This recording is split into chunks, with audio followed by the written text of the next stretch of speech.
ప్రభువైన యేసుక్రీస్తు నామములో మీకు అందరికీ మరొకసారి వందనాలు సమర్పిస్తున్నాను. మరి ఇవాళ మనం ఒక కీలకమైనటువంటి అంశాన్ని పరిశీలన చేయబోతాం.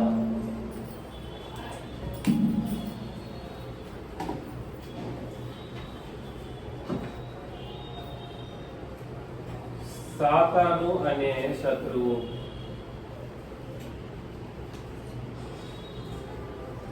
ఏమిటండి? సాతాన్ అనే శత్రువు.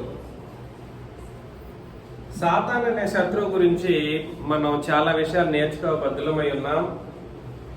పుట్టుపూర్వోత్తరాల గురించి నేను ఈరోజు మాట్లాడబోయేది లేదు.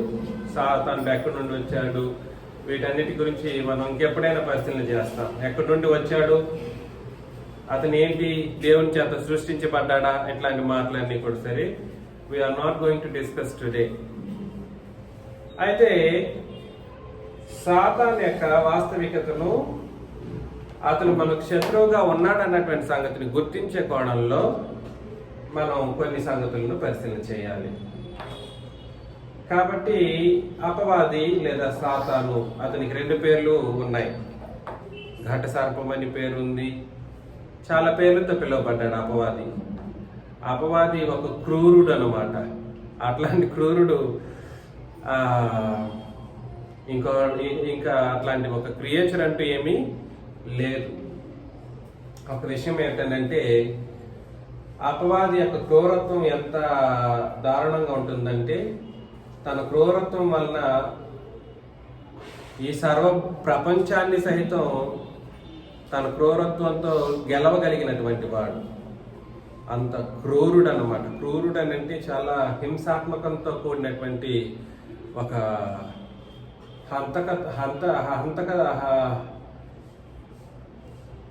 హంతం చేయటానికి సైతం వెనుదిరగని వాడు. కాబట్టి పరిస్థితి అదనమాట. ప్రకటన గ్రంథంలో మనం ఇంతకు ముందు కూడా ఒకసారి పరిశీలన చేసాం. ఒక్కసారి అది టచ్అప్ చేసుకొని ముందుకు వెళ్ళిపోదాం. మీకు అందరికీ తెలుసు, ప్రకటన గ్రంథం 12వ అధ్యాయం. ప్రకటన గ్రంథం 12వ అధ్యాయంలో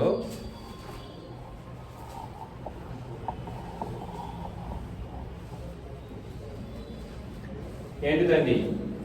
మనకందరికి తెలుసు, పరలోకమంతా ఒక గొప్ప సూచన కనబడిన. అదేదనగా, సూర్యుని ధరించుకొనిన ఒక స్త్రీ ఆమె పాదముల క్రింద చంద్రుడును, శిరస్సు మీద 12 నక్షత్రముల కిరీటమును ఉండెను. స్త్రీ ఎవరు? స్త్రీ ఎవరండి? ఇశ్రాయేల్ రాజ్యం. ఇశ్రాయేల్ రాజ్యం. ఆ స్త్రీ ఎలా ఉంది? నక్షత్రముల కిరీటాన్ని కలిగి ఉంది. ఆమె పాదముల క్రింద చంద్రుడు, శిరస్సు మీద 12 నక్షత్రములు గల కిరీటం కలిగి ఉంది. ఆమె గర్భిణి అయి ప్రసవ వేదన పడుచు ఆ నొప్పులకు కేకలు వేయుచుండెను. ఆమె ఎట్లుంది పరిస్థితి? ఆ పరిస్థితి ఏమిటి? గర్భం దాల్చిందిగా ఉంది. ఆమె గర్భం దాల్చింది, గర్భిణి అయి ప్రసవ వేదన పడుచు ఆ నొప్పులకు కేకలు వేయచ్చు ఉండెను. కాబట్టి యేసు ప్రభువు ఆ గర్భంలో ఉన్న వ్యక్తి ఎవరైనా యేసు ప్రభు. అంతటా పరలోకమందు ఇంకొక సూచన కనబడెను. ఇదిగో ఎర్రని మహాఘట సర్పము, దానికి 7 తలలను 10 కొమ్ములను ఉండెను. దాని తలల మీద 7 కిరీటములు ఉండెను. ఇక్కడ చూడండి, అపోనెంట్స్ ని డైరెక్ట్ గా ఇక్కడ ఇంట్రడ్యూస్ చేయడం మనం గమనిస్తున్నాం. అపోనెంట్స్ ఎవరు? అపోనెంట్ ఎవరు? ఇప్పుడు మొదట ఎవరి గురించి చెప్పారు? స్త్రీ. స్త్రీ ఈజ్ ఈక్వల్ టు ఎవరు? ఇశ్రాయేలు రాజ్యం. ఈమె గర్భంలో రాబోయే వ్యక్తి ఎవరు? యేసుక్రీస్తు. సర్పం ఎవరు? ఘట సర్పము ఎవరండి? అపవాది, సాతాను. ఇందులో ఎవరైనా 2 పేర్లు అతనికి వాడబడుతుంది అన్నమాట. ఇద్దరు అపోనెంట్స్ ఇక్కడ మాట్లాడడం జరుగుతుంది. అపోనెంట్స్ అంటే ఒకరిని వ్యతిరేకించే వాళ్ళు ఇంకొకరు, ఒకరిని వ్యతిరేకించే వాళ్ళు మరొకరు. ఆ తర్వాత ఇది ఎలా ఉందంట, ఎర్రని మహాఘట సర్పం అది, దానికి 7 తలలు 10 కొమ్ములు ఉండేను, దాని తలల మీద 7 కిరీటములు ఉండేను. కిరీటములు అంటే అధికారం. దాని తోక ఆకాశ నక్షత్రములలో 3వ భాగము నీడ్చి వాటిని భూమి మీద పడవేసెను. ఒక విషయం ఆకాశ నక్షత్రాలని అన్నాడు. ఆకాశ నక్షత్రాలు భూమి మీదకి రాగలవా? ఈ భూమి కొన్ని వేల భూములను కలిస్తే ఒక నక్షత్రం. ఎట్లాగా ఇలాంటి భూ ప్రపంచాన్ని వేల ప్రపంచాన్ని కలిపినా కూడా సరే ఒక నక్షత్రంగా అయ్యే పరిస్థితులు ఉంటాయి. కొన్ని వేల భూములు కలిస్తే అంత నక్షత్రాలు. కానీ అక్కడ చెప్పడం జరిగింది ఏమని, ఆకాశ నక్షత్రంలో 3వ భాగాన్ని ఇచ్చి భూమి మీద పడేసింది. అది సాధ్యమేనా? భూమి వేల భూములు కలిపితేనే ఒక నక్షత్రం అవుతుంది అన్నప్పుడు ఆకాశంలో ఉన్న 3వ భాగం అంతా నాకు భూమి మీదకి ఎలా వస్తుంది? అది సాధ్యమవుతుందా చెప్పండి? అది సాధ్యం కాదు. దాని అర్థం ఏమిటనంటే, ఇక్కడ నక్షత్రం అని చెప్పబడినటువంటివి కానీ 3వ భాగము నక్షత్రాల్లో 3వ భాగం నీడ్చి వాటిని భూమి మీద పడవేసెను అని అన్నప్పుడు దాని అర్థం ఏమిటంటే అపవాది యొక్క చెరలో అటు ఆకాశం కానీ భూమి కానీ అపవాది యొక్క ఆధ్వర్యంలోనే ఉంది అనే ఒక ఉద్దేశాన్ని అక్కడ మాట్లాడటం.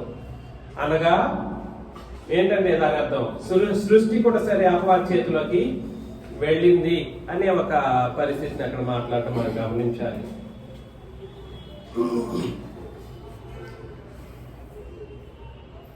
కనునై ఉన్న ఆ స్త్రీ కనగానే ఆమె శిశువును మింగివేయవలనని ఆ ఘట సర్పం స్త్రీ ఎదుట నిలిచి వచ్చిందనమాట.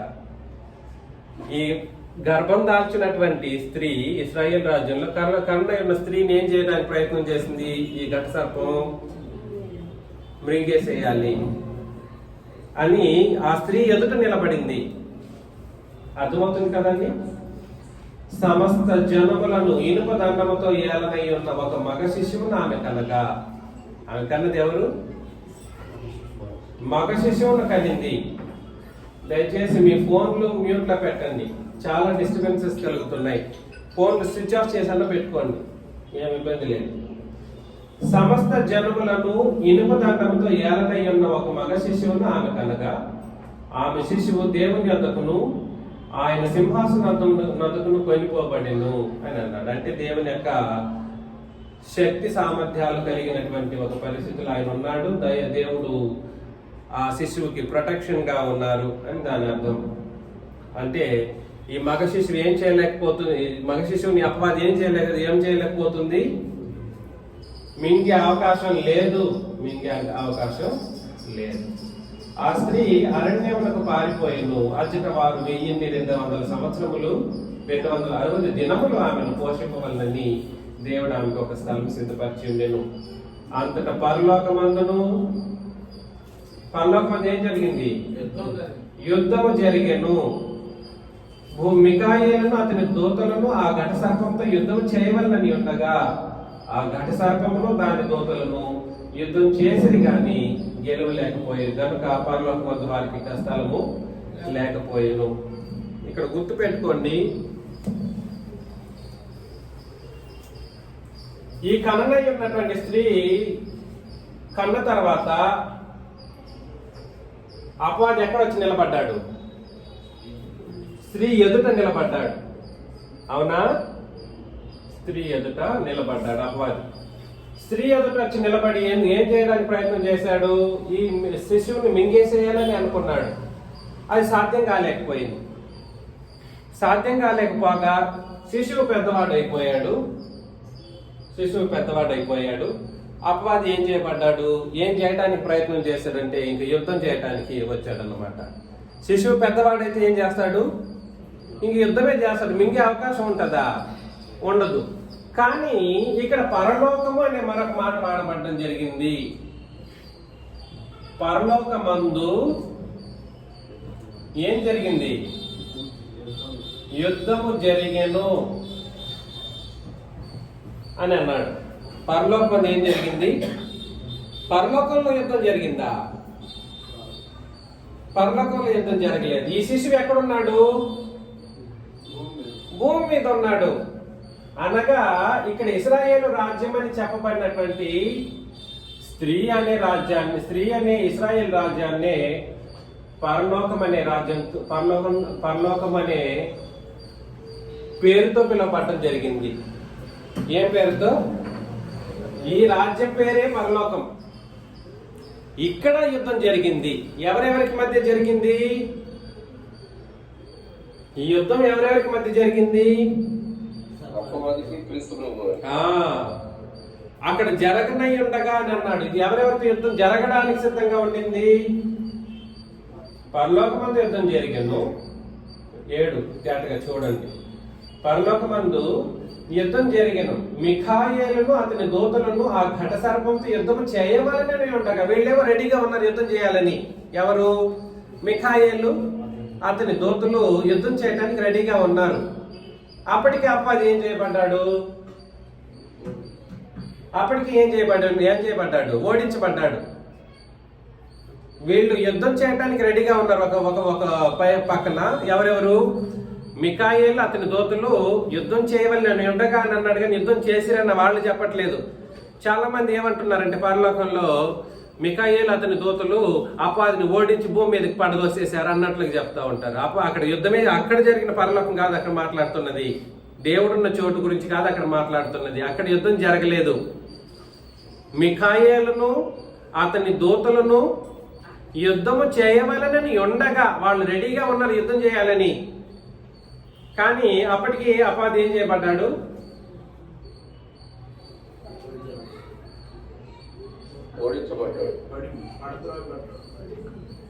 చదవండి. మిఖాయేలును అతని దూతలను ఆ ఘట సర్పముతో యుద్ధము చేయవలనని ఉండగా ఆ ఘట సర్పమును దాని దూతలను యుద్ధం చేసి వీళ్ళు ఎవరితో చేశారు? వాళ్ళేమో రెడీగా ఉన్నారు, వీళ్ళేమో యుద్ధం చేస్తున్నారు. అక్కడ మాటలు మీకు అర్థమవుతున్నాయా? యుద్ధం చేసిన వాళ్ళు ఎవరు? ఘట సర్పమును అతని దూతలు యుద్ధం చేస్తా ఉన్నారు. చేయాలని రెడీగా ఉన్న వాళ్ళు ఎవరు? మిఖాయేలు అతని దూతలు. కానీ వీళ్ళు ఎవరితో యుద్ధం చేశారు? ఎవరితో యుద్ధం చేశారు అక్కడ మాట్లాడడం జరుగుతుంది. చూడండి. ఆ ఘట సర్పంలో దాని దూతలను యుద్ధం చేసిరు కానీ గెలవలేకపోయారు గనుక పరలోకమందు వారికి స్థలము లేకపోయేను. ఇది ఏ పరలోకము? భూమి మీద ఉన్న దేవుని రాజ్యం అని లేదా పరలోకం అనే ప్రాంతం అన్నటువంటి ఇశ్రాయేలు రాజ్యంలో యుద్ధం జరిగింది. ఎవరెవరికి మధ్య యుద్ధం జరిగింది అని అంటే ఇక్కడ రాజు అయినటువంటి మగ శిశువు అన్నాడు కదండి యేసుక్రీస్తు. ఈయనకిని అదే విధంగా ఇతనికి ఘట సర్పానికి మధ్య యుద్ధం జరిగింది. కింద వచనాలు చదివితే, కాగా సర్వలోకమును మోసపుచ్చుచు అపవాది అనియు సాతాననియు పేరు గల ఆది సర్పమైన ఆ మహాఘట సర్పము పడద్రోయబడింది. అది భూమి మీద పడద్రోయబడిను, దాని దూతలను దానితో కూడా పడద్రోయబడిది. దేవుని యొక్క పరిశుద్ధమైన పాత నిబంధన రాజ్యం పరలోకం అనే పేరుతో పిలువబడితే భూమి మీద అనే మాట ఎవరికి ఉపయోగించబడింది? భూమి మీద. ఈ రాజ్యం కాని రాజ్యాలు ఉన్నాయి చూడండి. భూమి ఏ రాజ్యం కాని రాజ్యాలు? ఇశ్రాయేల్ రాజ్యం కాని ఈ రాజ్యాన్ని మినహాయించిన మిగిలిన రాజ్యాల మీదకి పడద్రోయబడ్డాడు. అర్థమవుతుంది నేను చెప్తున్నది? ఇశ్రాయేల్ రాజ్యం నుండి గెంటేయబడ్డాడు అపవాది. అది దాని అర్థం. అంతకుముందు ధర్మశాస్త్రం కూడా ఉండింది కాబట్టి ధర్మశాస్త్రం వల్ల ఏం చేసేవాడు అపవాది? మనుషు యొక్క కోరికలను ప్రేరేపింప చేసి పాపంలో కూర్చేసి వాళ్ళని మరణింపచేసి తన చెరలో పెట్టుకునేవాడు. అలాగా అపవాది దేవుని రాజ్యం అనేటువంటి పాత నిబంధన పరలోకంలో కూడా సరే తన యొక్క ఏలుబడిని కొనసాగించాడు అన్నమాట అపవాది. అప్పుడు ఏం జరిగింది? ఈ యేసు ప్రభు శిలువలో తన యొక్క మరణించినప్పుడు ఏం జరిగింది అంటే అపవాది ఓటమి జరిగింది. ఓటమి జరగడంతో పాటు భూమి మీదకి ఏం చేయబడ్డాడు? భూమి మీద అనేది ఎవరు ఆ భూమి? ఇశ్రాయేలు మినహాయించినటువంటి రాజ్యము అని చెప్పబడేటువంటి రాజ్యము. ఇక్కడ మళ్ళా దానికి మరొక ట్విస్ట్ ఉంది, మాట్లాడదాం. మరియు ఒక గొప్ప స్వరము పరలోకమందు ఇలాగ చెప్పుట వింటిని, రాత్రింబగళ్ళు మన దేవుని ఎదుట మన సహోదరుల మీద నేరం మోపాడైన అపవాది పడద్రోయబడి ఉన్నాడు గనుక ఇప్పుడు రక్షణయు శక్తియు మన దేవుని ఆయన, ఇప్పుడు అధికారం ఆయన క్రీస్తుది ఆయన. 11 చదవండి. వారు కరెక్ట్ గా 11. ఏంటి గొర్రెపిల్ల రక్తమా? అదేంటిది? అది యుద్ధం జరిగింది అని అన్నాడు. రక్తం కార్చింది ఎవరు? గొర్రెపిల్ల. కాబట్టి యుద్ధం ఎవరి మధ్యలో జరిగింది? అపవాదికిని గొర్రెపిల్లకి యుద్ధం జరిగింది. రక్తం కార్చేటట్లుగా అపవాది యేసు ప్రభుని హింసించాడన్నమాట. అర్థమవుతుందా? గొర్రెపిల్ల రక్తమును బట్టి, తామిచ్చిన సాక్ష్యమును బట్టి వారిని జయించి ఉన్నారు కానీ కాబట్టి పరిస్థితి ఏమిటంటే గుర్తుపెట్టుకోండి, ఇక్కడ యుద్ధం ఎవరెవరికి జరిగింది? మిఖాయేలుకును అతని దూతలకును, అపవాదికిని అతని దూతలకును యుద్ధం జరగలేదు పరలోకంలో. అక్కడ అనుకుంటున్నారు. అక్కడ జరిగి వాళ్ళు ఏం చేశారంటే అపవాది కిందకు దోసేశారు అన్నట్లుగా ఒక కట్టు కథ లేపారు మనుషులు. అది ఆ మహా తప్పు. యుద్ధం ఎక్కడ జరిగింది? ఇశ్రాయేలు యొక్క పాత నిబంధన రాజ్యం అనే పరలోకంలో యుద్ధం జరిగింది. ఎవరెవరికి మధ్య జరిగింది? గొర్రె పిల్లకును అపవాదికి యుద్ధం జరిగింది. ఎక్కడ జరిగింది? సిలువలో జరిగింది. సిలువలో జరిగింది. తద్వారా గొర్రె పిల్లకి ఏం కలిగింది? గాయం కలిగి, ఆయన మరణించేంతగా గాయం కలిగి, ఆయన రక్తాన్ని కార్చేంతగా అపవాది కార్యక్రమం చేస్తే ఓడిపోయింది ఎవరు? మరలా అపవాది ఓడిపోయాడు. అందుకని హెబ్రీ పత్రిక 2వ అధ్యాయం 14లో 2వ అధ్యాయం 14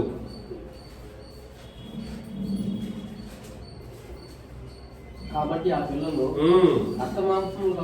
రక్త మాంసములు గలవారైనందున ఆ ప్రకారమే మరణము యొక్క బలము గలవానిని అనగా అపవాదిని. అపవాది యొక్క బలం ఏమిటి? మరణం. మరణంతోనే నశింప చేయుటకు జీవితకాలం అంతయు మరణ భయము చేత దాస్యమునకు లోబడిన వారిని విమోచించుటకు ఆయన కూడా రక్త మాంసములతో. కాబట్టి యుద్ధం ఎవరెవరికి జరిగింది? మిఖాయేలుకి అతని దూతలకి, అపవాదికి అతని దూతలకి జరిగింది కాదు. యుద్ధం జరిగింది ఎవరెవరి మధ్యలోనండి? అపవాది అతని దూతలకును సింగిల్ హ్యాండెడ్ గా యేసు క్రీస్తుని జరిగిందనమాట యుద్ధం. ఎవరెవరికి? మరణం యొక్క బలము గలవానిని అనగా అపవాదిని మరణం చేతనే నశింపచేసే ఒక కార్యక్రమం. అర్థమవుతుంది కదండి. ఇక్కడ మరలా 12వ అధ్యాయంలో 12వ వచనం చదివినప్పుడు, అందుచేత పరలోకమా భూలోక నివాసులారా ఉత్సహించుడి, భూమి సముద్రమా నీకు శ్రమ. అపవాది తనకు సమయం కొంచెమే అని తెలుసుకొని బహు క్రోధము గలవాడై మీ వద్దకు దిగి వచ్చి ఉన్నాడని చెప్పాను. కాబట్టి పరిస్థితి ఏమిటంటే ఇప్పుడు అపవాది ఎలా ఉన్నాడు? ఓడిపోయిన పాము ఎలా ఉంటది? బోసగొట్టడంతో పాటు పగబడుతుంది. ఓడిపోయిన పాము ఎలా ఉంటది? పగ. అలా పగ ఎవరెవరికి మధ్య అంటే ఎవరెవరికి మధ్య? ఇప్పుడు పగ ఎవరెవరికి మధ్య? ఓడించింది యేసుక్రీస్తు, ఓడించారు మరణం చేత. ఆయన మరణిస్తూ అపవాదిని ఓడించారు. పగ ఎవరికనంటే భూమి మీద ఎవరెవరైతే ఈ యేసు ప్రభు యొక్క మరణాన్ని బట్టి వస్తారో వాళ్ళకి, అపవాదికి పగ అన్నమాట. ఎందుకంటే యేసు ప్రభుని ఓడించే పరిస్థితి అపవాదికి అసలు లేదు. అంత ఓడించే అంత సీన్ లేదు. ఇప్పుడు ఆయన నమ్ముకున్న వాళ్ళు ఎవరైతే ఉన్నారో వాళ్ళని నానా హింసలు పెట్టే కోణంలోనే అపవాది అన్ని వేళలా పనిచేస్తూ ఉంటాడన్నమాట. మీరందరూ భయపడకూడదు. ఇది వాస్తవం. కాబట్టి పగ రగిలిపోతూ బహు క్రోధము కలవాడై. ఎలాంటి క్రోధం అది? చదవండి. పరలోక నివాసులారా ఉత్సహించుడి, భూమి సముద్రమా మీకు శ్రమ. అపవాది తనకు సమయం కొంచెమని తెలుసుకొని బహు క్రోధం గలవాడై. తర్వాత ఆ ఘట సర్పం తాను భూమి మీద పడద్రోయబడి ఉన్నట్టు చూచి ఆ మగ శిశువును కనిన స్త్రీని హింసించెను. కాబట్టి వాడు ఓటమి అయిపోయిన తర్వాత ఇంకా అపవాది ఎవరిని హింసించాడు? ఇశ్రాయేల్ రాజ్యాన్ని పట్టుకున్నాడు బాగా. ఎందుకు? వాళ్ళు ఎక్కడ యేసు ప్రభువును మరలా నమ్మేస్తారు. వాళ్ళు యేసు ప్రభు నమ్మేసి ఇంకేముంది? ఆ రాజ్యంలోనే పుట్టారు కాబట్టి ఆ రాజ్య ప్రజలు ఆయన నమ్మేస్తే ఇంక క్రొత్త నిబంధన అనేది ఇంకా ఎక్కువైపోతుందని చెప్పేసి ఆ స్త్రీని పట్టేసుకున్నాడు అన్నమాట. అలాగా ఇశ్రాయేల్ రాజ్యం కూడా అపవాచారులకు మరలా వెళ్ళిపోతుంది ఆయన నమ్మలేని కారణాన్ని బట్టి. మీకు నేను ప్రేమతో హెచ్చరిస్తున్న విషయం ఏమిటనంటే, ఇక శత్రువు ఎవరెవరి మధ్యలో శత్రుత్వం అనంటే, ఎవరైతే ప్రభుని యేసుక్రీస్తు యొక్క మరణాన్ని బట్టి క్రొత్త నిబంధనను బట్టి ఆయన రక్తం చేత కడుగబడి సంఘంలో చేర్చబడ్డారో వాళ్ళకిని ఇంకెవరికి? అపవాదికిని పగ. అయితే భూలోకం మీద ఉన్న మా సర్వమానవాళ్ళకి కూడా ఏం కలుగుతుందంట? కరెక్ట్. భూలోకంలో ఉన్న వాళ్ళకి ఏమో శ్రమ, సంఘంలో ఉన్న వాళ్ళ మీద ఏమో పగ. వాళ్ళని శ్రమ పడేటట్లుగా చేసి వాళ్ళని అపవాది యొక్క గుప్పెట్లో పెట్టుకొని అన్ని కార్యక్రమాలను వాళ్ళతో చేయించడంతో పాటుగా సంఘంలో ఉన్న వాళ్ళని తన పగకు ఆహుతి చేసే కోణంలో బహు క్రోధం కలిగిన వాడే తిరుగులాడుచున్నాడు అన్నమాట. వాస్తవం. పేతురు రాసిన మొదటి పత్రిక 5:8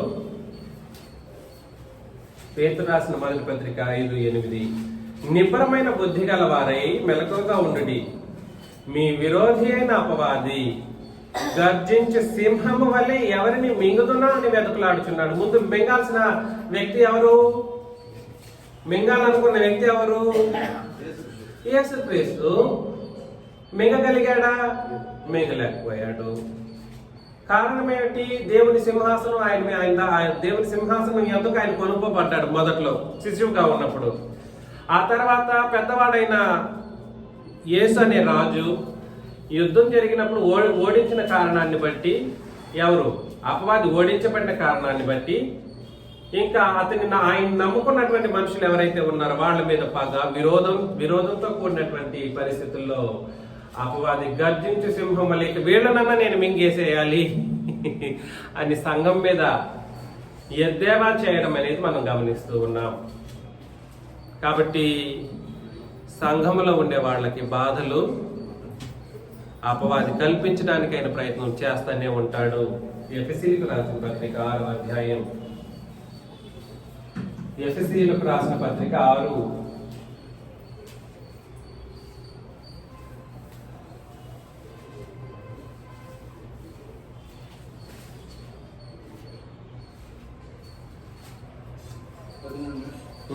పది నుండి చదవండి. 10 నుండి చదవండి. తుదకు కాబట్టి మనకు విరోధి రెడీగా ఉన్నాడు.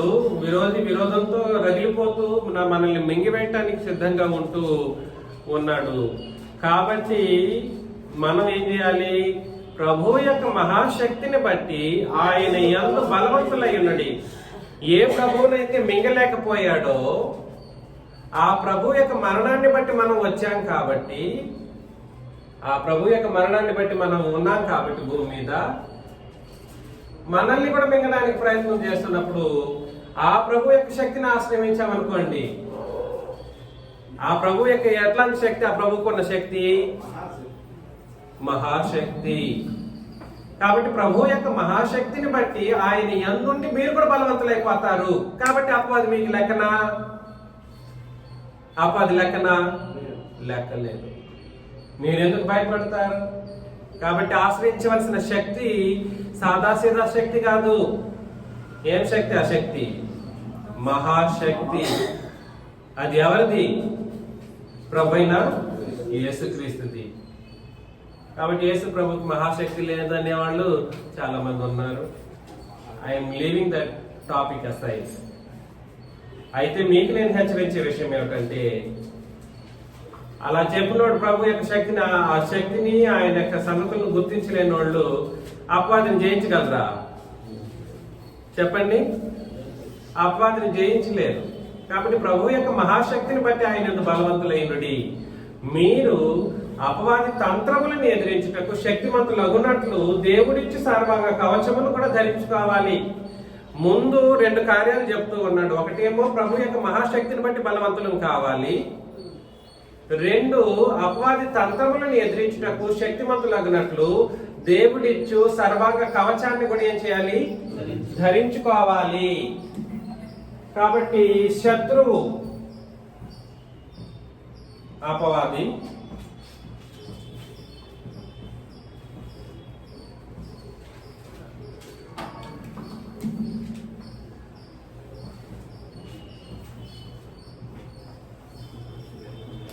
శత్రువు ఎవరు?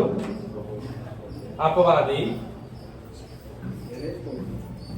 అపవాది యొక్క బద్ధ శత్రువు ఇప్పుడు ఎవరు? అపవాది యొక్క బద్ధ శత్రువు ఎవరండి? ఇప్పుడు సంఘం. ఈ సంఘము ఈ అపవాదిని జయించాలని అంటే 2 ముఖ్యమైనటువంటి శక్తి సామర్థ్యాలను కలిగి ఉండాలి. ఏమిటది? ఒకటి, సంఘం కలిగి ఉండాల్సిన శక్తి సామర్థ్యం ఏమిటి? ప్రభువు యొక్క మహాశక్తి. ప్రభువు యొక్క మహాశక్తిని ఆశ్రయించి సర్వాంగ కవచాన్ని ధరించుకోవాలి.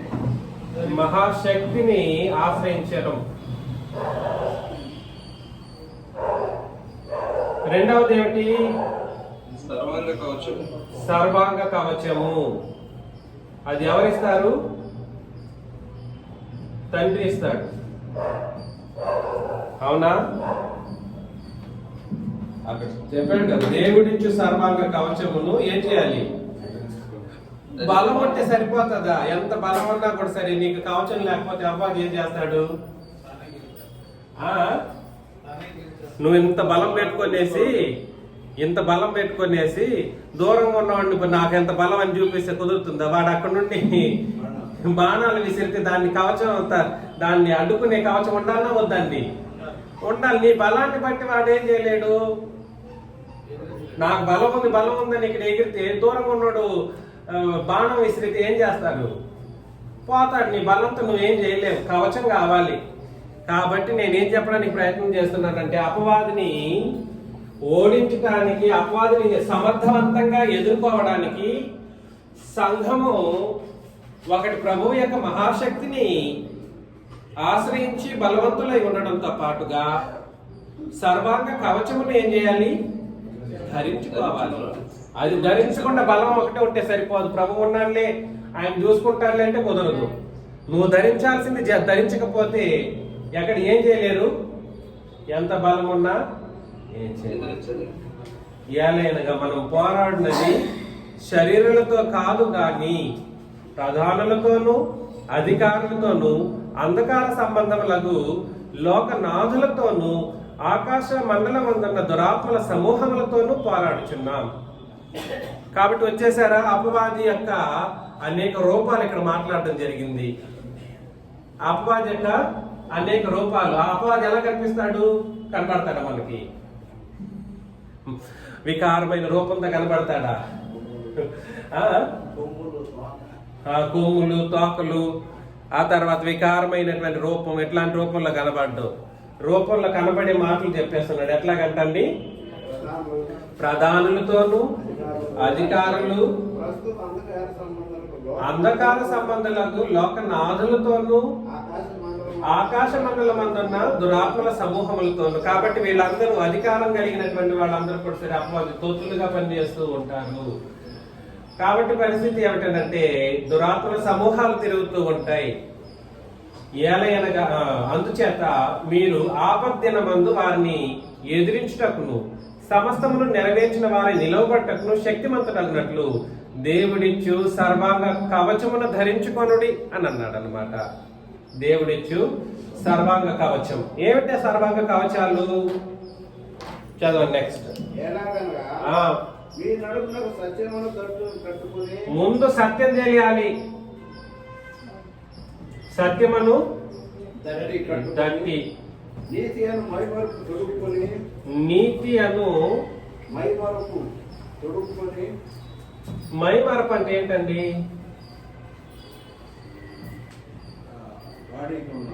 కరెక్ట్. తర్వాత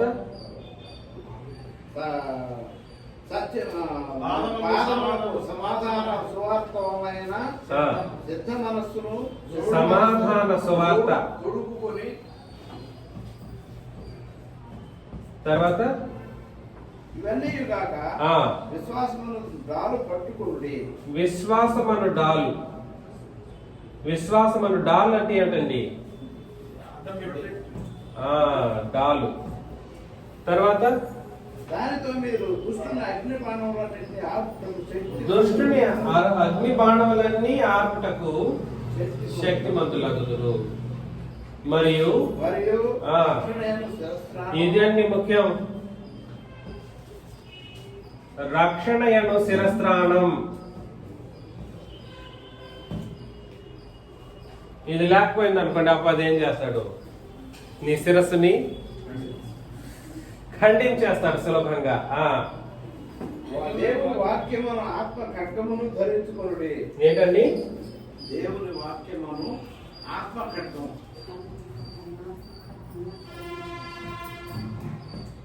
అదేంటి? దేవుని వాక్యం అన్నమాట. కాబట్టి నేను ప్రేమతో హెచ్చరించే విషయం ఏమిటంటే, ఇవన్నీ మనకున్నాయా? సత్యం అనే దట్టి ఎస్ ఉన్నాయి. ఉందా? మనకు ఉంది. నీతి అని మైమరపు ఉందా? ఇందులో నో డౌట్. నో డౌట్ అని ఎందుకు అంటున్నానంటే, ఈ నీతి అని బోధించే ధర్మశాస్త్ర బోధకులు ఈరోజు ఉన్నారు చూడండి, వాళ్ళందరూ కూడా ఎవరి దగ్గర ఉన్నారు? ఇప్పుడు ఎవరికి తొత్తుగా ఉన్నారు? అపవాది తొత్తుగా ఉన్నారు. పాత నిబంధన బోధ చేసే వాళ్ళందరూ కూడా సరే అపవాది సైడ్ ఉన్నారు. మనం ఏ సైడ్ ఉన్నాం? అపవాదికి వ్యతిరేకమైన సైడ్ లో ఉన్నాం అన్నమాట. నాయనలారా, ధర్మశాస్త్రం అనే నీతి వేరు, క్రొత్త నిబంధన నీతి వేరు. అది క్రీస్తు రక్తం వలనైనా విశ్వాసం ద్వారా కలిగే నీతి క్రొత్త నిబంధన నీతి. ఇప్పుడు ఎవరికి నీతి అర్థమవుతుంది? నీతి అనే మైమరపు అనేది మనం ఇక్కడ బాడీకి పెట్టుకుంటాం చూడండి. ఆ మైమరపు నీతి మనల్ని, మన బాడీని షీల్డ్ గా అది మన పని చేస్తూ మన నీతిని బట్టి అపవాదిని జయించేటువంటి ఒక అద్భుతమైనటువంటి సంగతి మనం కలిగి ఉంటాం. సత్యము సత్యం అని అంటారు. బైబిల్ మొత్తం బోధిస్తే సత్యం బోధించబడుతుందా? సత్యము దేవుని వాక్యం అనే సత్యం, క్రొత్త నిబంధన సత్యం గురించి మాట్లాడడం జరుగుతుంది. సమాధాన సువార్త అని పాత నిబంధన క్రొత్త నిబంధన కలిపి బోధిస్తూ ఉంటారు. సువార్త అంటే ఏమిటో కూడా తెలియదు ప్రపంచానికి. సువార్త అంటే ఏమిటి?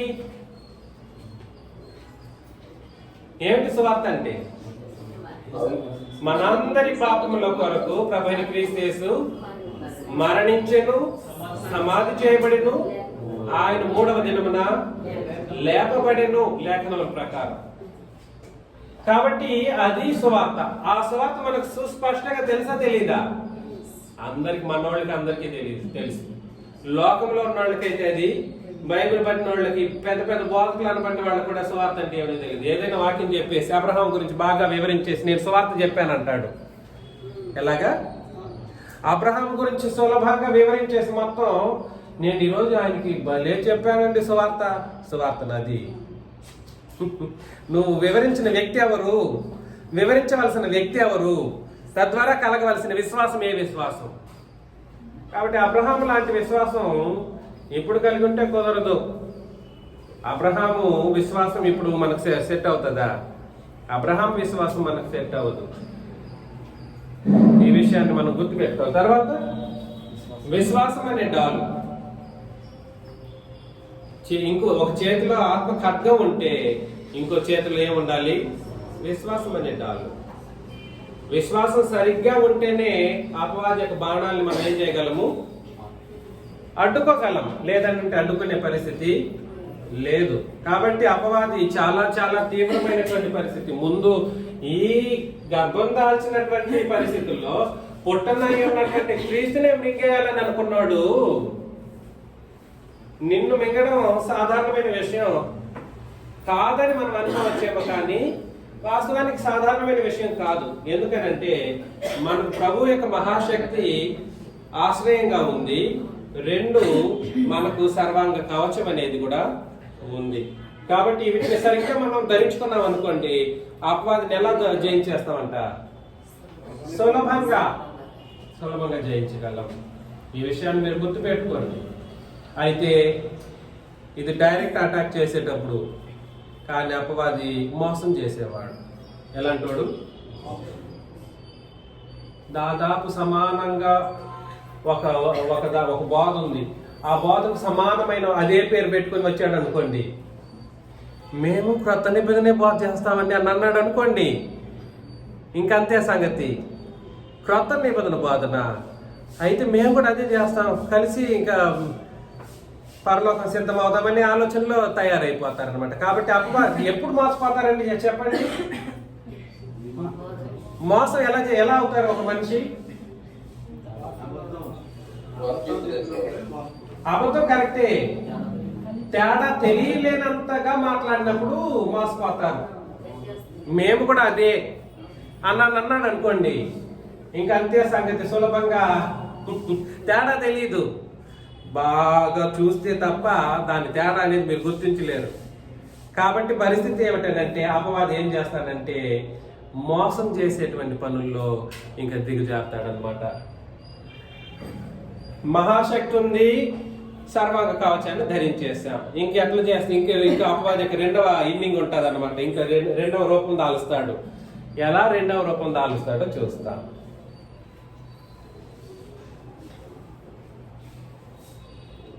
దెస్సలోనికీయులకు రాసిన 2వ పత్రిక 9వ అధ్యాయం 9వ వచనం నుండి 2వ అధ్యాయం 9 నుండి 12 వచనాలు. దెస్సలోనికీయులకు రాసిన 2వ పత్రిక 2వ అధ్యాయం 9 నుండి 12. నశించుచున్న వారు తాము రక్షింపబడుటకై సత్య విషయమైన ప్రేమను అవలంబింపకపోయేది గనుక వారి రాక అబద్ధ విషయమైన సమస్త బలముతోనూ నానా విధములైన సూచక క్రియలతోనూ మహత్కార్యములతోనూ దుర్నీతిని పుట్టించి సమస్త మోసంతోనూ నశించుచున్న వాళ్ళ సాతాను కనపరిచి బలమును అనుసరించి ఉండు. ఇందుచేత సత్యమును నమ్మక దుర్నీతి యొక్క అభిలాష గల వారందరూ శిక్ష విధి పొందుటకై అబద్ధమును నమ్మనట్లు దేవుడు మోసం చేయని శక్తిని దేవుడు కూడా వారికి పంపుచున్నాడు. విషయం ఏమిటంటే నశించే వాళ్ళు ఎలాగుంటారు? ఇంకా నాశనం అయిపోయి ఎదురు చూస్తూ ఉంటారు. నశించే వారు తాము రక్షింపబట్టుకై సత్య విషయమైన ప్రేమను అవలంబింపకపోయిరి. సత్యం ఇదండి అని చెప్పామనుకోండి, వాళ్ళు నమ్మలేకపోతే ఇంకేం చేస్తాడు? అపవాది పట్టేస్తాడు. పట్టి ఏం చేస్తాడు? నేను ఈరోజు ఇక్కడ సత్యం చెప్తున్నాను, మీరు ఎప్పుడు వచనాలే చెప్తే ఎట్లాగండి? ఎట్లాగా? ఎప్పుడు లేఖన భాగాలు క్రొత్త నిబంధన ఇదే చెప్పుకుంటూ తిరుగుతూ ఉంటే ఎట్లా? మాకు జీవితంలో ఒక ఎమోషనలైజ్డ్ సిచ్యువేషన్స్ కలగాలన్నటువంటి ఉద్దేశంతో మేము ఈ బోధన నమ్మలేము అని అన్నారు అనుకోండి ఎవరో ఒకరు, ఇంకా అపవాది స్టార్ట్ చేస్తారనమాట. అయితే అదే బైబిల్ మేము ప్రకటిస్తామని పక్కనోడు స్టార్ట్ చేస్తాడు. అదే బైబిల్ మేము కూడా చెప్తాము. మా దగ్గర ఏముంటాయి? అద్భుతాలు ఉంటాయి, సూచక్రియలు ఉంటాయి, మహత్కార్యాలు జరిగిపోతాయి. అది సాతాను కనపరచు బలం. అర్థమవుతుంది కదండి? ఇందుచేత సత్యంని ఎప్పుడైతే నమ్మలేదో, నమ్మక దుర్నీతి అంత అభిలాష గల వారందరూ శిక్షావిధి పొందాలని దేవుడు కూడా ఏం చేస్తాడంట? నేను సత్యాన్ని చెప్పించినప్పుడు నువ్వు వినలేదు, వినకపోతే నువ్వు అట్లనే నమ్ముకొని పో. ఎట్లా? అబద్ధాన్ని నమ్మినట్లు దేవుడు కూడా ఏం చేస్తాడంట, మోసం చేయు శక్తిని అలాంటి బోధకులకి ఏం చేస్తాడు, శక్తిని అందిస్తాడన్నమాట. అదే బైబిలే అంటారు, అదే సంగతులు మేము ఏదేదో చేస్తాం. మా దగ్గరికి వచ్చారు, పిల్లలు కొట్టేశారు. ఎట్లా? మా దగ్గరికి వచ్చారు, పిల్లలు పుట్టారు. మా దగ్గరకు వచ్చారు, ఆరోగ్యం కుదుట పడింది. మా దగ్గరకు వచ్చారు, గవర్నమెంట్ జాబ్ వచ్చింది. ఇలాగా అనేక ఆ అబద్ధాన్ని నమ్ముకొని పోయేటట్లు దేవుడు కూడా అబద్ధాన్ని నమ్మే శక్తిని వాళ్ళకి పంపిస్తూ ఉంటాడు. అలాగా అపవాది ఏం చేస్తాడంటే వాళ్ళని మోసం చేసేటువంటి పరిస్థితుల్లో తన వంతు బాధ్యత నెరవేరుస్తూ తిరుగుతూ ఉంటాడు. కాబట్టి నేనేం చెప్పడానికి ప్రయత్నం చేస్తున్నానంటే, సత్యాన్ని సరిగ్గా అర్థం చేసుకోలేని వాళ్ళ పట్ల అపవాది శక్తి, దైవ శక్తి రెండు పనిచేస్తూ ఉంటది. అది శిక్షావిధి పొందడం కొరకు జరుగుతూ ఉంటది. శిక్షావిధి పొందడం అంటే అర్థం ఏమిటి? నరకం. నరకం. దయచేసి ఈ విషయాన్ని మనం గుర్తించాలి. అనవసరంగా మోసపోతారు. అర్థమవుతుంది కదండి. రెండవ ముఖ్యమైన విషయం, సెకండ్ ఇన్నింగ్స్ లో అపవాది యొక్క సెకండ్ ఇన్నింగ్స్ లో రెండవ ముఖ్యమైన విషయం,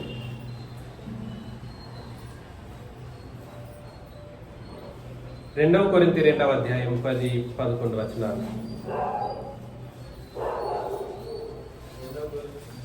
2వ కొరింథీ 2వ అధ్యాయం 10-11. దాని కొంతమంది అంట 2వ కొరింథీ అనకూడదంట, కొరింథీలకు రాసిన 2వ పత్రిక అని చెప్తేనే కరెక్ట్ అంట. అర్థం చేసుకుంటే చాలరా బాబుల్లారా.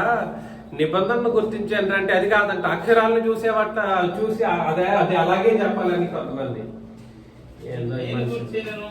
మీరు దేనిని గూర్చేను ఎవని క్షమించుచున్నారో క్షమించుచున్నాను. నేనేమైనను క్షమించి ఉంటే సాతాను మనలను మోసపరుచుకుంటున్నట్లు మీ నిమిత్తము క్రీస్తు సముఖమునందు క్షమించి ఉన్నాను. సాతాను తంత్రములను మనం ఎరుగని వారము కాము అని అన్నాడు. ఒక విషయం గుర్తుపెట్టుకోండి, సంఘములో ఒక సహోదరుడు తప్పు చేసిన దాఖలాలు కనబడితే ఆ సంఘంలో ఆ సహోదరుడిని మనం హక్కును చేర్చుకొని క్షమించేసేయాల్సినటువంటి బాధ్యత ఉంది. లేదు అని అంటే అపవాది ఏం చేస్తాడు? లాక్కెళ్ళిపోతాడు. దయచేసి ఈ విషయం మనం గుర్తుపెట్టుకోవాలి. నేనేమైనను క్షమించి ఉంటే సాతాను మనలను మోసపరచుకున్నట్లు మీ నిమిత్తం క్రీస్తు సముఖమునందు క్షమించి ఉన్నాను. సాతాను తంత్రములను మనం ఎరుగని వారము. క్షమించే విషయంలో జాగ్రత్త. నోరు బారేసుకోవద్దు. అట్లా వాళ్ళు ఇట్లా వీళ్ళు ఈ మాటలు తగ్గించండి. మన బాధ్యత అంతా క్షమించడమే. క్షమించకపోతే నిన్ను లాక్కెళ్ళిపోతాడు, తర్వాత తప్పు చేసిన సహోదరుడిని లాక్కెళ్ళిపోతాడు. కాబట్టి జాగ్రత్త. అపవాది తంత్రాలతో ముడిపడిన వాడు, ఎన్ని తంత్రాలైనా చేసి మోసం చేయగలిగినటువంటి సామర్థ్యం కలిగిన వాడు. మొదటిది ఏమిటి? సత్యాన్ని బోధించినప్పుడు సత్యాన్ని అవలంబించకపోతే ఏం చేస్తాడు? అపవాది మోసం చేస్తూ తన శక్తినంతా ఉపయోగించి తన వైపు లాక్కెళ్ళిపోతాడు. రెండు ఏమిటి? క్షమించలేని సహోదరులు, పాపం చేసిన సహోదరుడిని క్షమించలేని వాళ్ళని ఇద్దరిని కూడా సరి ఏం చేస్తాడు? అపవాది లాక్కెళ్ళిపోతాడు. కొరింథీయులకు రాసిన 2వ పత్రిక 11-12 వచనాలు చదివినప్పుడు, కొరింథీయులకు రాసిన 2వ పత్రిక 2వ కొరింథీ 11-12-15. అతిశయ కారణం వెలుగు వారు ఏ విషయంలో అతిశయించుచున్నారో ఆ విషయంలో వారు మా వలనే ఉన్నారని కనబడి నిమిత్తము వారికి కారణం దొరకకుండా కొట్టివేయటకు చదవండి. నేను చేస్తున్న ప్రకారమే ముందుకు చేతును. ఏలయనగా అట్టి వారు క్రీస్తు యొక్క అపోస్తలుల వేషము ధరించుకుని వారయ్యుండి ఎవరి యొక్క అపోస్తల వేషాన్ని క్రీస్తు యొక్క క్రీస్తు యొక్క అపోస్తలుల వేషమును ధరించుకున్న వారయ్యుండి దొంగ అపోస్తలులను మోసగాండ్రకు పనివారునై ఉన్నారు. ఇది ఆశ్చర్యం కాదు. సాతాను తానే వెలుగుదోత వేషం ధరించుకొని ఉన్నాడు కనుక వాని పరిచారకులు నీతి పరిచారకుల వేషము ధరించుకొనుట గొప్ప సంగతి కాదు. వారి క్రియల చొప్పున వారికి అంతము. కాబట్టి అదే అపోస్తల బోధ అంటాడు. ఏం బోధ చేస్తున్నాను? క్రీస్తు యొక్క అపోస్తలులకు ప్రత్యేకమైనటువంటి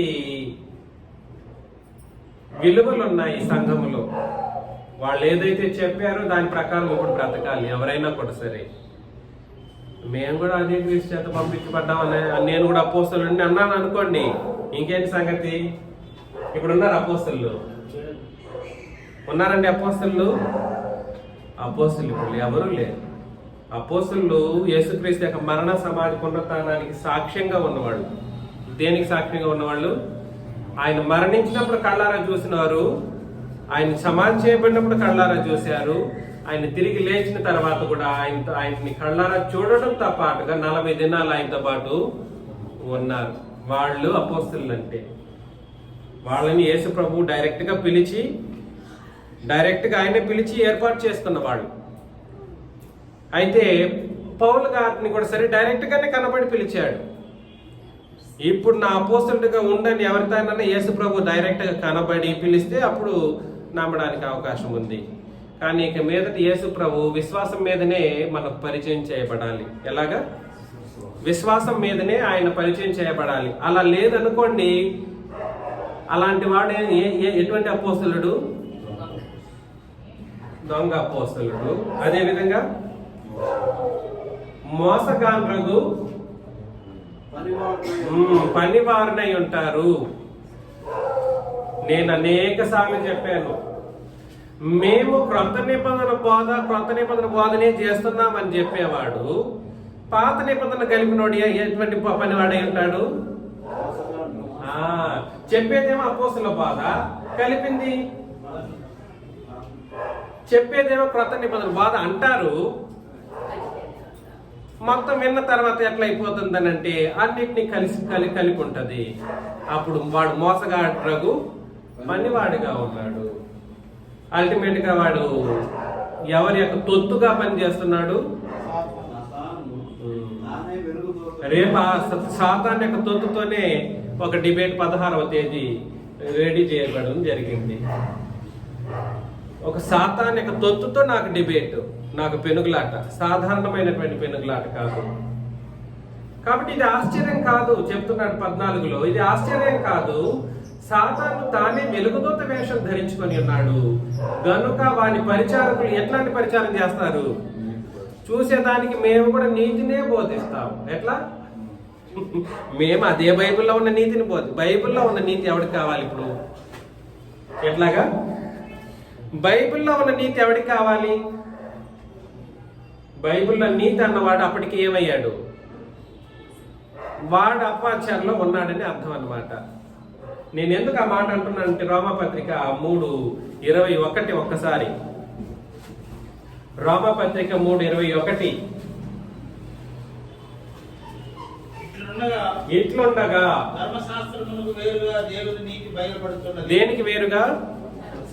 ధర్మశాస్త్రమునకు వేరుగా దేవుని నీతి అంటే అర్థమేంటి?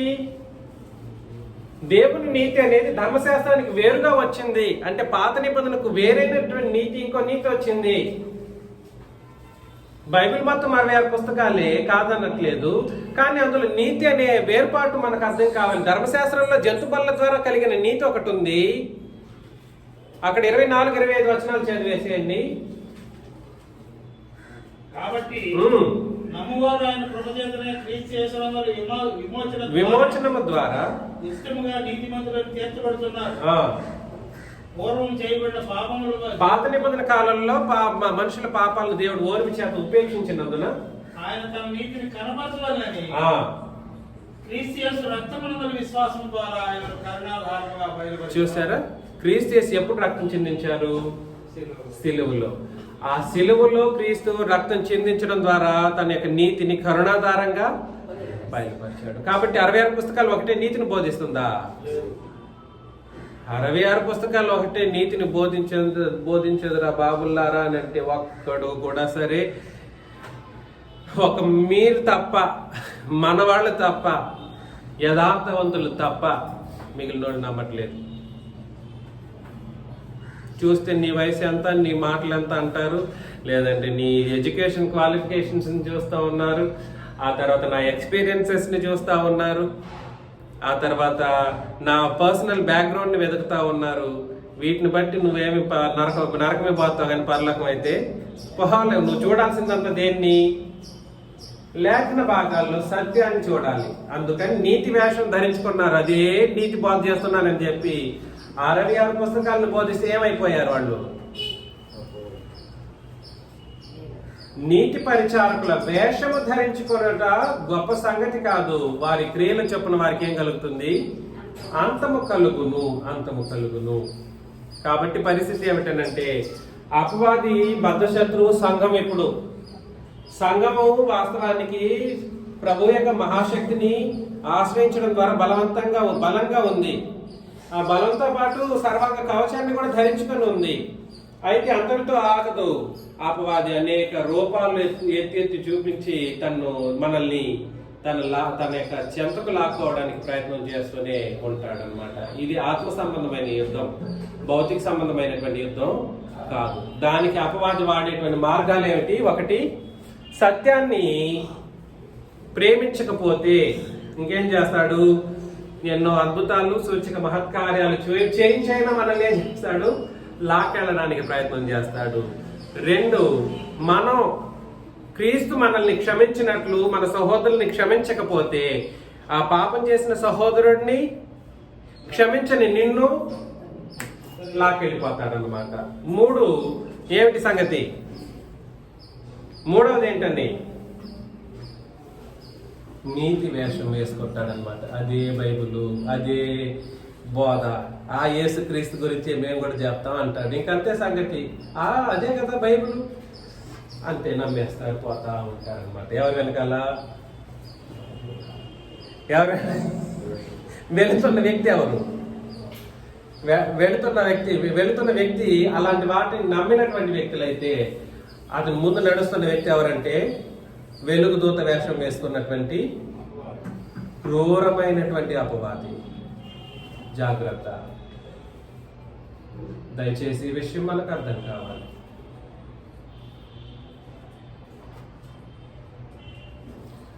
తిమోతికి రాసిన 2వ పత్రిక 2వ అధ్యాయం 24 నుండి 26 వచనాలు. తిమోతికి రాసిన 2వ పత్రిక 2వ అధ్యాయం 24 నుండి 26 వచనాలు చదివినప్పుడు, సత్య విషయమైన అనుభవ జ్ఞానము వారికి కలుగుటకై దేవుడు ఒకవేళ ఎదురాడు వారికి మారు మనసు దయచేయదు. మరలా చెప్తున్నాను, సత్య విషయమైన అనుభవ జ్ఞానం వారికి కలుగుటకై దేవుడు ఒకవేళ ఎదురాడు వారికి మారు మనసు దయచేయను. అందువల్ల సాతాను తన ఇష్టం చెప్పున చెరపట్టిన వీరు వాని ఊరిలో నుండి తప్పించుకొని మేలు పొందురేమో అని ప్రభు యొక్క దాసుడు అట్టి వారిని సాత్వికముతో శిక్షించుచు జగడమాడక అందరి ఎడల సాధువుగాను బోధింప సమర్థుడుగాను కీర్తి సహించుబాటుగాను ఉండవలను. ఇది నాకు బోధకుడికి. ప్రభు యొక్క దాసుడు ఏం చేయాలి? ముందు సంఘంలో ఉన్న వాళ్ళు ఏమైనా తప్పు చేసినప్పుడు వాళ్ళు అపవాది యొక్క ఊరిలో ఉన్నారని తెలుసుకుని ఏం చేయాలంటే వాళ్ళకి తగిన బోధను సిద్ధపరిచి నేను బోధించాలన్నమాట. దాన్ని ఒప్పుకుంటారు మన మనుషులు. నా గురించే చెప్తున్నాడండి అయ్యగారు. ఎలాగా? ఎప్పుడు నా గురించే చెప్తా ఉంటాను. నా గురించి చెప్తే నేనేం చేయాలి అని నా మీద కోపగించుకుంటే మాత్రం మీరు ఎక్కడ వెళ్తున్నారు? మరలా లాక్కెళ్ళిపోతుంటాడు అబ్బాది.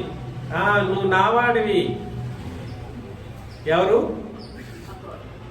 చిన్నరాజా గారు ఎప్పుడు చూసినా నా గురించి ఏ బాధ చేస్తాడు, నీ గురించి బాధ చేస్తున్నాడంటే దాని అర్థం ఏమిటంటే ఖచ్చితంగా నువ్వు అపవాది గురిలో ఉన్నావు. అపవాది గురి అంటే అర్థం ఏమిటండి? ఏం చేయగలడు ఉరి వేసి అపవాది? ఊరేసుకుంటే ఏం జరుగుతుంది? అంతే సరే. కాబట్టి అపవాదికి అందుకే క్రూరమైన వాడని చెప్పింది మొదట్లో. అపవాది ఎట్లాంటి వాడు? క్రూరమైనటువంటి వాడు. ఎప్పుడు ఊరి లాగారు అనుకోండి, ఊరిలో పట్టి పెట్టి ఉంటాడు. ఎప్పుడు లాగితే అప్పుడు ఏం జరుగుతుంది? ఆ ప్రాణం అనేది పోయేటువంటి పరిస్థితుల్లో ఉంటాడు. అంత దారుణంగా ఉంటుంది పరిస్థితి. కాబట్టి ప్రభువు యొక్క దాసుడు అట్టి వారిని ఎలా చేయాలంటే సాత్వికముతో శిక్షించుచు. కాబట్టి నా శిక్షణ కాదని చెప్పి మీరు వెళ్ళిపోయారనుకోండి, అపవాది ఊరి మీకు తగిలించబడతా ఉంటుంది. ఏ సందర్భంలో నేను ఎవరికి ఏం చేయాలో నాకు తెలుస్తుంది, నిజంగా తెలుసు. నన్ను చులకనగా మీరు ఆలోచన చేయకండి. అది దైవ శక్తిని బట్టి కార్యక్రమం జరిగే ఒక పరిస్థితి. కాబట్టి ప్రభు యొక్క దాసుడు అట్టి వారిని సాత్వికముతో శిక్షించుచు జగడమాడక అందరి ఎడల సాధువుగాను బోధింప సమర్థుడుగాను కీడును సహించువాడుగాను ఉండవలెను. ఇది నాకు. మీరు కూడా ఒకవేళ రేపొద్దున బాధకులు అయినటువంటి పరిస్థితుల్లో మీరు కూడా అవ్వాలన్నటువంటి ఉద్దేశమే నాకుంది. ఈ కోణంలోనే మనం అందరం వెళ్ళాలి. ఏ కోణంలో? అవసరమైతే కీడును సహించాలి. కీడును కల్పించేది ఎవరు? అపవాది. కాబట్టి మిమ్మల్ని నేను ప్రేమతో హెచ్చరిస్తున్న విషయాన్ని గుర్తించండి.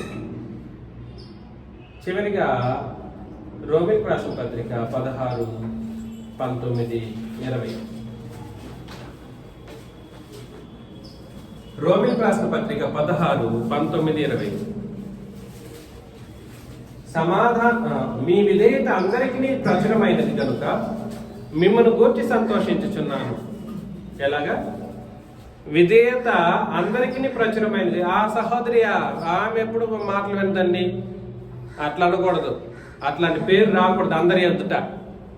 ఎట్లాంటి పేరు రాకూడదు? ఆ సహోదరుడా, ఆయన ఎప్పుడు ఎవరికి విధేయత చూపించడు. సహోదరుడు అనబడిన వాడు విధేయత చూపించదగినటువంటి పరిస్థితుల్లో ఉండాలి. అందరికీ అన్నాడు. ఇక్కడ చిన్న పెద్ద తేడా ఉందండి. Do we have any such discrimination here? No such discrimination is being given. విధేయత అందరికీ ప్రచురమైనది కనుక మిమ్మల్ని గూర్చి సంతోషించుచున్నాను. మీరు మేలు విషయమై జ్ఞానులను, కీడు విషయమై నిష్కపటులై ఉండవాలని కోరుచున్నాను. సమాధానకర్తయగు దేవుడే సాతానును మీ కాళ్ల క్రింద శీఘ్రముగా చితక త్రొక్కించును. మన ప్రభువైన యేసుక్రీస్తు కృప మీకు తోడై ఉండును గాక అని అన్నాడు అనమాట. ఆమె వాస్తవమైన విషయం ఏమిటంటే, దేవుడు మన కాళ్ళ క్రిందకి తీసుకొస్తాడు. ఎవరిని? ప్రాసెస్ ఇది. ఈ ప్రాసెస్ అన్ని ఫాలో అయితే అపవాది ఎక్కడికి వస్తాడు? ఆటోమేటిక్ గా ఎవరి కిందకి వస్తాడు? ఎవరి కాళ్ళ కిందకి వస్తాడు అపవాది? యుద్ధం కాదు. నేను అదే చెప్పింది. మనం యుద్ధం చేసేది కాదు, మన కాళ్ళతో తొక్కడం యుద్ధానికి సంబంధించిన మాటనా? అది దైవశక్తి అండి. అంటే దైవశక్తి అంటే సాదాసీద విషయం కాదు. అపవాదిని కాళ్ళ కింద తొక్కించేటట్లుగా చేయగలడు దేవుడు. కానీ దానికి కొన్ని క్యారెక్టరిస్టిక్స్, కొన్ని పద్ధతులు ఉన్నాయి. క్యారెక్టరిస్టిక్స్ ఏమిటంటే ఇది విధేయత చూపించటం, కీడును సహించటం. కీడును సహించలేకపోతే మాత్రం తినే విషయంలో కూడా మనం కీడును సహించలేకపోతున్నాం. తినే విషయంలో కానీ, త్రాగే విషయం, వీటి విషయంలోనే మనం చాలా బాధపడిపోతూ ఉంటాం కొన్ని సందర్భాలు వచ్చినప్పుడు. నో నో సహిద్దాం. ఏముంది? What is there in it? ఏముందండి? తిని త్రాగకపోతే ఏముంది? ప్రాణం పోతుందా? No, it won't happen. చిన్న చిన్న వాటిని మనం సహించలేకపోతున్నాం చాలా సందర్భాల్లో. అది నాలో కూడా ఉంది. నేను కూడా నాలో కూడా కొన్ని సందర్భాల్లో ఈ సహింపు గుణం లేదు. కాబట్టి ఈ పరిస్థితి, అందుకోసం మనం లోపాలను ఏం చేయాలి? సరి చేసుకోవాల్సినటువంటి పరిస్థితి. అందుకోరకే ఆరాధనలో మనం కూడుకుంటూ ఉన్నాం. సంపూర్ణత సాధించకపోవడమే. ఒక్కరోజు బాప్తిసం తీసుకుంటే అంత అయిపోతుందా? సంపూర్ణులుగా ఉండిపోతారా? కాదు. ఇట్ ఈస్ దినదినము నూతన పరచబడే ఒక కార్యక్రమం అన్నమాట. ఏమిటండి? దినదినము నూతన పరచబడేటువంటి ఒక కార్యక్రమం క్రైస్తవ్యం. మిమ్మల్ని నేను ప్రేమతో హెచ్చరిస్తున్న విషయం ఏమిటంటే, అపవాది మన శత్రువు కాదు, మనం త్రొక్కే ఒక చెత్త. ఏంటిది? అపవాది శత్రువు అనుకుంటున్నారు, శత్రువే. కానీ ఆ శత్రువుని సరైన విధానంలో మనం హ్యాండిల్ చేయగలిగితే మాత్రం దేవుడే ఆ శత్రువుని ఏం చేస్తాడు? మన కాళ్ళ కింద చెత్తగా బ్రొక్కిస్తాడు, చెత్తలాగా. అది మన శక్తి. ఏ శక్తి అది? మన తండ్రిని దేవుడు మన ప్రభుని క్రీస్తు అనుగ్రహించేటువంటి మహాశక్తి. ఈ విషయాన్ని సరిగ్గా అర్థం చేసుకుంటేనే మనం చెత్తలాగా త్రొక్కగలం. లేదనంటే వాడికి చెత్తలాగా అయిపోయి వాడిలాగా వెళ్ళిపోతాడు అనమాట సులభంగా. ఈ విషయాన్ని గుర్తుపెట్టుకోండి. మనమందరం ఆ విధంగా ఉండి అపవాదిని మన కాళ్ళ కింద పెట్టి తొక్కాలన్నటువంటి ఉద్దేశంతో మనమందరం శుభప్రదంగా తండ్రిని దేవునికి ప్రభుని క్రీస్తు మహాశక్తిని ఆశ్రయించి ఈ కార్యక్రమాలు జరిగించడానికి ముందుకు రావాలని హెచ్చరిస్తూ ముగిస్తున్నాను. మీకు అందరికీ క్రీస్తు నామములో వందనాలు సమర్పిస్తూ ముగిస్తున్నాను.